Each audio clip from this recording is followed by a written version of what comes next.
let's talk about these books. So I just put my kids in bed. Hopefully they stay there. These are the books that I read in the month of October. If you want the full list, I have a video briefly covering each one. I will link that below if you're interested. So itchy. Okay, so A Touch of Darkness. It's the first book in the series, and I would probably read it again, and I'm going to buy the next book, if that tells you anything. A modern retelling of Hades and Persephone's story. Alright, so our girl is a young 20-something, and she recently started a job as a journalist. Her and her friend go out to celebrate, and they go to this club, and it's Hades' club, of course. She has a fascination with him, naturally, because who doesn't have a fascination with Hades? So while they're there, they of course bump into Hades, and she decides she wants to play cards with him, loses a bet, and gets tied up in a 6-month contract to prove that she can grow stuff in the underworld because she's the goddess of spring.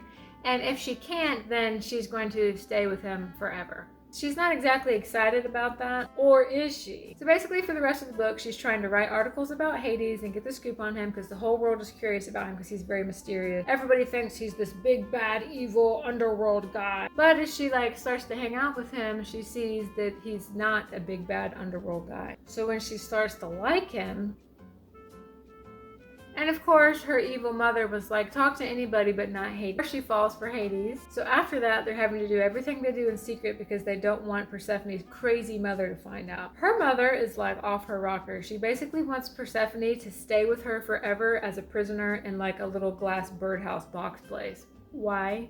A gift demanded is no gift at all. And honestly, that's just so pointless. Why would you want to have like a pet daughter that can't do anything and stays locked inside of your glass birdhouse? What I want to talk about is Echo Fort. It's book 2 in the Sins of the Zodiac series, and I was so ready to get my hands on this book after the cliffhanger from the first book, Neverkeep. I was feral for the last few chapters of Neverkeep.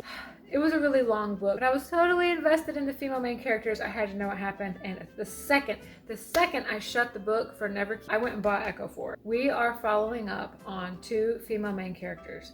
The first is a disgraced assassin spy from the first book. She has been tasked by her evil prince, Icy Shadow Zaddy, to go and be a bounty hunter to track down this 200-year-old guy who's been imprisoned, and he is a dragon shifter.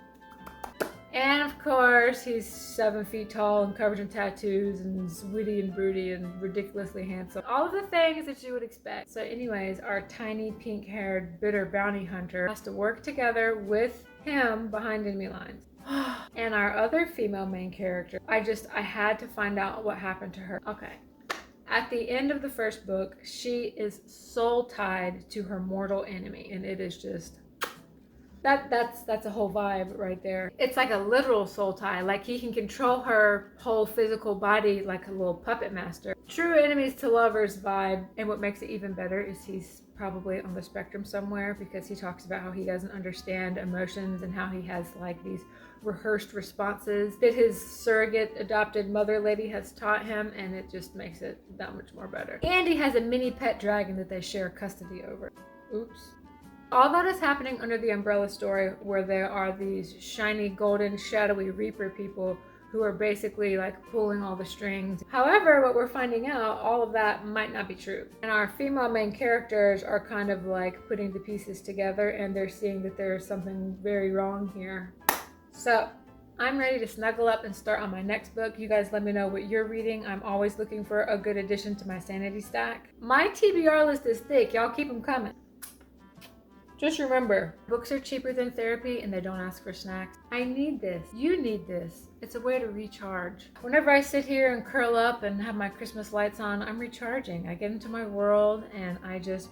Moms deserve fantasy worlds too, okay? Hashtag books with Finny. Follow me for more and let's talk about our books. Just stick together, guys. We're not like the others. If you want a brief rundown of all of these books that I read in October, I will link that video down below. Check it out. Let me know what you think. Happy belated Halloween. Bye!